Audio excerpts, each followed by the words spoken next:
Welcome to the HomeKit 5 podcast. We talk every week about the latest news in the Apple ecosystem for smart homes. I'm your host, Josh Owens, along with my co-host, Brayden Owens. Enjoy the show.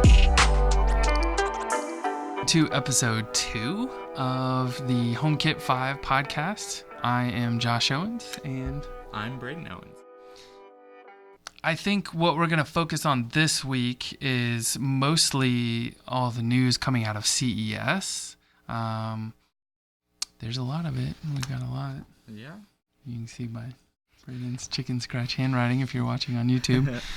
We will be putting these up on YouTube, and we will be putting them up on Anchor, which means that you can get it on all the podcast platforms that you know and love.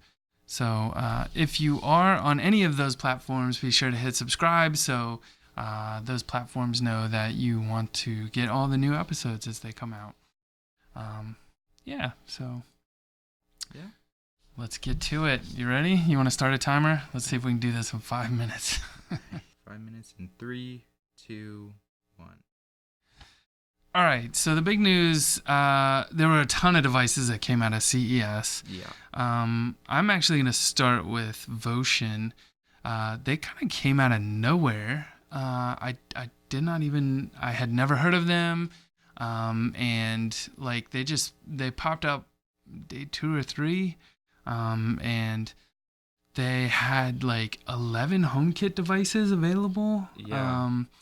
It was crazy. So they've got like a sprinkler controller and a soil sensor.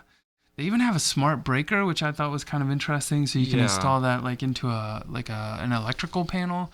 But they have a ton of stuff there. So that was kind of interesting to me, especially like I'm curious to see what the soil sensor looks like. And then, what kind of features their smart sprinklers are going to have in the long run. I don't know. I kind of want to get into that this summer. Yeah, that sounds like an interesting thing to get into. Yeah. Yeah. All right, you take the next one. Okay. I will go with the Nano Leaf.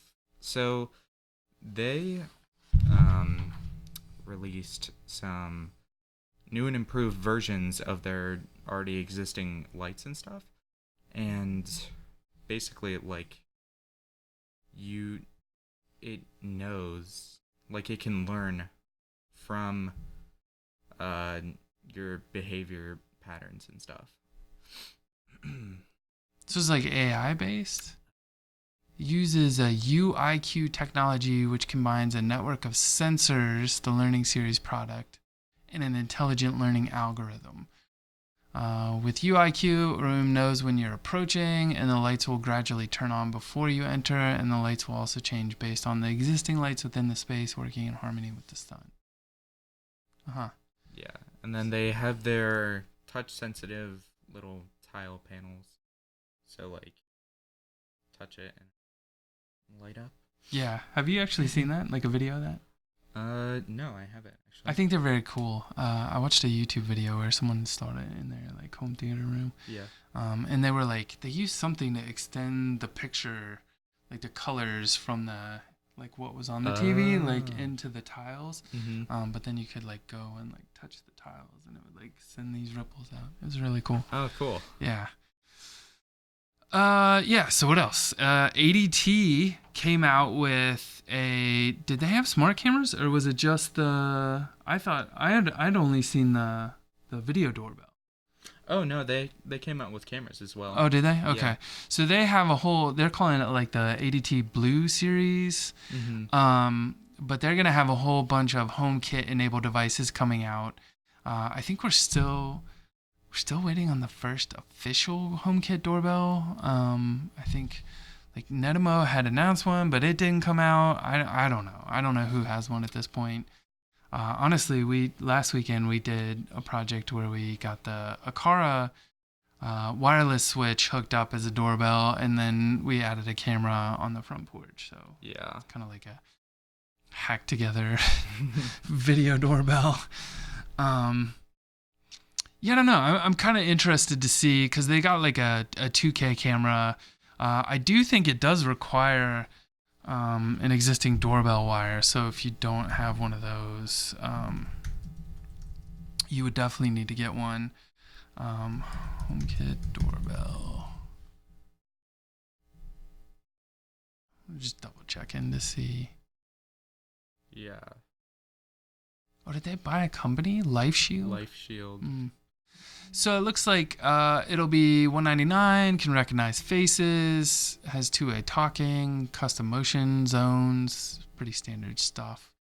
HomeKit capability. Does it say? I don't like the big red recording light that they put on the thing though. Yeah, not a fan. They said that it's supposed to turn red because HomeKit and Apple require that. Oh. It does have a big wide field of view. It's 180 degree field of view, which is pretty insane. I think we installed the Eufy cam and that's like 135. Oh wow. Yeah, so this is a lot wider. Oh yeah, there's the indoor camera you were talking about. Yeah, and then they have the security camera. Yeah. Is that a hub? Do you have to install that hub, I wonder? Yes. Base station. Yes. It looks like you might need a station with this thing. And that's our timer. Oh man. That was terrible. We're just gonna keep going. Yeah. Peter McKinnon style. So August also came out with a new like slimmer lock.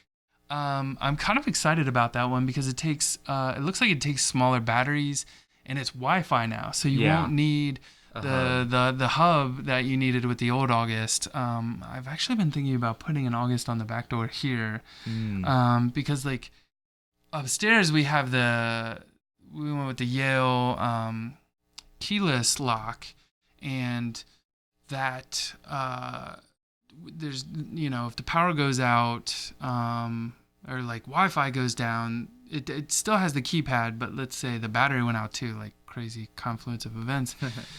You can put a battery up on it, but we still want a way to get in the house with the key, I think. So definitely looking forward to that one. That's on my list to buy this year. Yeah. So Netamo released. Well, did they release it? Or is it just announced? They announced it, I think. Okay. I don't think it's released. But...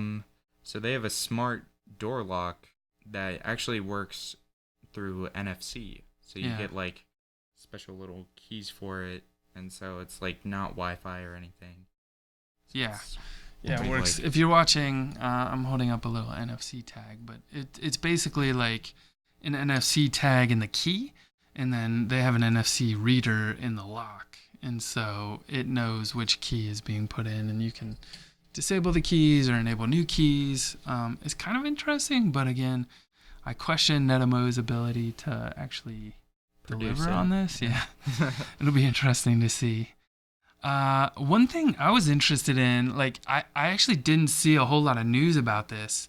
I actually was just Googling around like, oh, what about doing like a smart home shower? Is that a thing that exists? And so I Googled it last night, and sure enough, there's a thing. Like Moen makes a system called You by Moen, and it has like a control panel, and then you can install like the shower head and stuff, and you install it all together, and then you can turn it on and like set the temperature. I guess it can sense the temperature going through the pipe and like request hotter water or whatever. That came out in like 2017, but they announced at CES this year that it's going to be HomeKit compatible. So I'm kind of excited about that. It looks like, from what I could tell, you could probably like piece together the system you need for about $500 to $600. It looks like there's 3 things that you have to order, and that looks interesting. I don't know. For me, like, we'd probably have to redo the shower and like redo the tile since all the plumbing's behind there. So I don't know how feasible it is to get to that this year, but definitely something I'm interested in. I'd love to be able to tell, Apple, like, hey Siri, I'm going to take a shower and I'd like it to be 100 degrees. Like, that would be kind of awesome. Yeah. Just like walk into the bathroom and it's already the correct temperature. Yeah. So. Yeah, so Eve has a light strip, camera, and some energy strips that like um I don't know how to describe them It's exactly. kind of like a smart plug from what I saw. The Right. energy strip is just like it's a power strip, and it's Hmm. got 3 plugs on it, and you can monitor and control the power going out Oh, through okay, those. yeah, yeah. Yeah, yeah. The light strip was pretty standard. It's just an LED strip, just like you might not be able to see in the picture here, but we've got one on. We've got the Hue light strip, LED light strip. It's just like that. It's got a sticky back. I don't. It's. I'm pretty sure it's Wi-Fi, which I thought was interesting because most of the other Eve stuff is Bluetooth, but this one's Wi-Fi. Um, yeah, I don't know, but at the price, it's gonna be a little brighter than the Hue. It's like 200 Yeah. lumens brighter, but it might be a little more expensive. I think it was like $80 for the thing. I don't I don't know if it's worth it. Like honestly, I was looking at maybe getting some Voco links to put around the media room where we Oh yeah. watch TV, and those are more like $40. So I feel like maybe they've kind of like priced it wrong a little bit. But the Eve camera looks interesting. It almost looks like the Nest Drop Cam, but it's Yeah. gonna be, excuse me, HomeKit compatible. So kind of curious to see how that works out. And someone did ask, I think Aaron Pierce asked on Twitter, asked them like how many will we be able to hook up and stream from, and they said, until we finalize the firmware, we won't be able to answer that question. So Yeah. kind of curious to see how that turns out. So yeah. Yeah. I think there was one thing you forgot to put on here. I had mentioned them. Oh, Watch Out. Oh yes. Yeah, so it's spelled weird. It's like WAICAO or something like that, Mm-hmm. and it's pronounced Watch Out or Watch Out. I don't know. Anyway, Yeah. uh, they kind of came out of nowhere as well. They like literally are putting out something in every category. They announced 20 accessories 20. that they're working on, and it's all Zigbee based. So it will need a hub to work with HomeKit. But they're gonna have smoke and carbon monoxide detectors. I don't know if I like the looks of those though. Yeah. This stuff is not the best looking stuff, but they do have a cool smart roller window blind, and it looks like it's a motor, and you can take a beaded chain, one of those like old style, where you can go up and down using the beaded chain, and you just like clip that into the motor, and it'll like raise or lower based on when you give it commands. So that's kind of exciting. Yeah. Yeah, they got like what's that?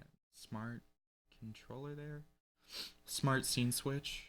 Oh yeah, a separate smart scene switch can also work to control lighting in other HomeKit scenes. So I'm assuming you probably just like tie it to HomeKit scene, and then it's like an Yeah. on-off button type thing. Mm. But they're gonna have light bulbs and switches and all kinds of stuff. So kind of curious to see how that stuff works for sure. Yeah. All right, so I think that concludes. We're not going to do any other extra segments No. like we did Yeah. last week because we're definitely over time here. Thank you very much for tuning in. Again, if you're watching on YouTube, hit that subscribe button, hit the bell so you'll know when our other videos come out. We are going to start doing videos soon. I think we're going to do the Aqara security system first, and then if Apple gets its act together and releases 13.3.1, Oh then yeah. we can start doing the shortcut automations. I definitely want to do a video on shortcut automations. I was kind of excited about that when I found out, but it doesn't work because we're using Apple TV as our hub. So Yeah. that was a bit of a bummer. But anyway, thanks again for tuning in. And if you do like this, be sure to leave us a review or hit that subscribe button. And we will see you guys next week.